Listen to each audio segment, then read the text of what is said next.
I was growing up, I wanted to be a doctor. I designed to be an ophthalmologist at the age of 5. I wouldn't trade my experiences or change my life trajectory for anything. I loved ophthalmology that much.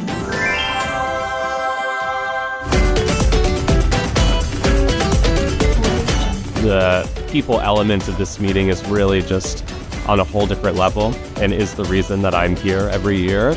We have to really have this sense of community of people that support us and offering the best care for our patients. And that's what I really enjoy about coming to Academy every year. It's one of the best ways to learn. It's not the same learning by looking at a Zoom meeting or a recorded talk. The exhibition floor is super cool, seeing what's up and coming in the market, talking to reps, developing relationships with them. There are huge benefits to coming. It's really the place to see all the cutting edge new developments in ophthalmology. It's amazing to see the kinds of discussions that are happening here. Imagine the possibilities. I will see you in Orlando. See you in Orlando. We'll see you in Orlando. Nos vemos en Orlando. I'll see you in Orlando.